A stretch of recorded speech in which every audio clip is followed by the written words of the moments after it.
나눔가족 여러분 반갑습니다. 오늘 말씀은 속죄일과 초막절에 관한 말씀입니다. 속죄일은 이스라엘의 모든 날 중에서 가장 중요하고 거룩한 날입니다. 속죄일에 대한 말씀은 이미 16장에서 자세히 소개되었습니다.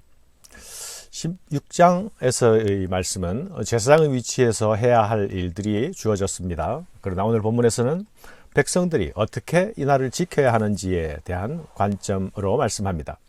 성회로 모이는 일, 스스로 괴롭게 하는 일, 그리고 아무 일도 하지 말라는 등의 말씀이 강조되고 있습니다. 속죄일에 대한 말씀에서 스스로 괴롭게 한다는 말씀이 3번이나 반복되어 나타나고 있죠. 스스로 괴롭게 하지 않으면 백성 중에서 끊어질 것이라 말씀합니다.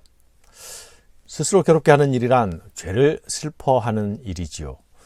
이 슬픔을 외적으로 표현하는 것이 금식으로 나타나는 것입니다. 이날은 환자와 임산부를 제외하면 마시는 것조차도 금지된 날이었습니다.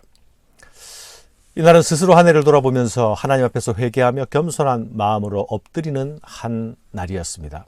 그러니 이날은 자연스레 어떤 노동도 할 수 없었습니다. 이날에는 어떤 일도 하지 말 것은 너희를 위하여 너희 하나님 여호와 앞에 속죄할 속죄일이 되이니라. 이날에 누구든지 어떤 일이라도 하는 자는 내가 그 백성 중에서 멸절시키리니 너희는 아무 일도 하지 말라. 이는 너희가 거주하는 각처에서 대대로 지킬 영원한 규례니라. 무교절이나 7.7절에도 노동금지 명령이 있었죠. 하지만 속죄일에 주시는 노동금지 명령은 그 강도가 비교할 수 없이 훨씬 강합니다. 다른 절기에서 어떤 노동도 하지 말라는 말씀은 직업으로서의 노동을 멈추라 하지 말라는 것이 초점입니다. 그러나 속죄일에 주어지는 말씀은 직업으로서의 노동만이 아니라 일상의 모든 일도 멈추어야만 합니다. 이날은 철저하게 금식하고 철저하게 회개해야 하는 날인 것이기 때문입니다. 한 해의 노동의 결과인 추수를 다 마치고 새로운 한 해를 시작하면서 지난 한 해 동안 하나님 앞에서 지은 모든 죄의 문제를 해결하는 그 영적 갱신의 날인 속죄일. 이 속죄일은 이스라엘이 해마다 새롭게 새로운 한 해를 시작할 수 있는 영적 동력의 근원이 되었습니다.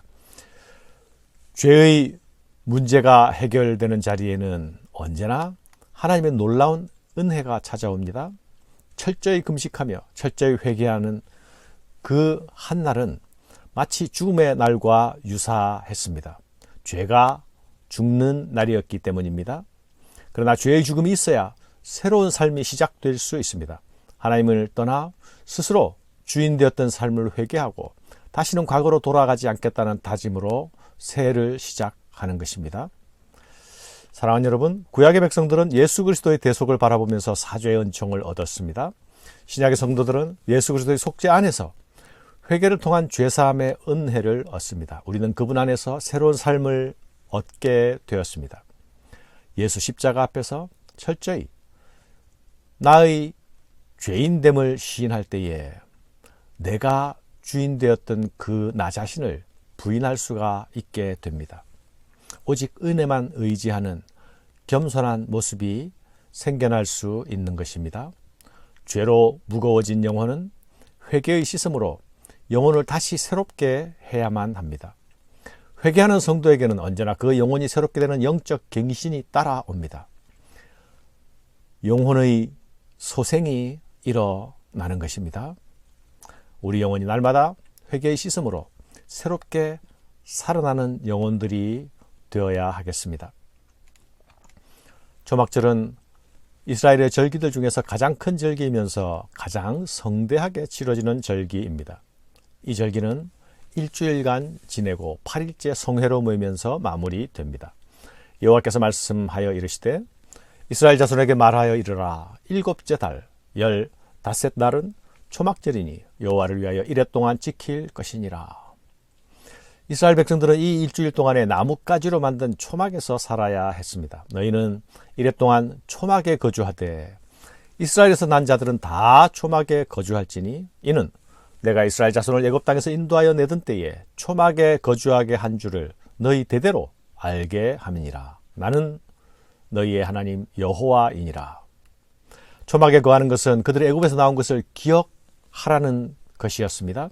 출애굽 광야 시절을 체험으로 기억하면서 지금 누리고 있는 안정적인 주거 생활에 대하여서 감사하게 되는 것이죠. 초막절은 우리 시대의 추수감사절 성격을 가집니다. 우리가 지금 매일 누리는 의식주의 축복을 당연한 것으로 생각하면서 감사하지 못하는 경우가 많지 않습니까? 그 축복을 잃어버리게 될 때에야 그것이 얼마나 귀중한 것이었는지 뒤늦게 깨닫는 경우가 많습니다. 사랑하는 여러분, 초막절에는 40년의 광야 시절에서조차 남지도 모자라지도 않게 먹이셨던 여호와 하나님의 공급하심을 기억합니다.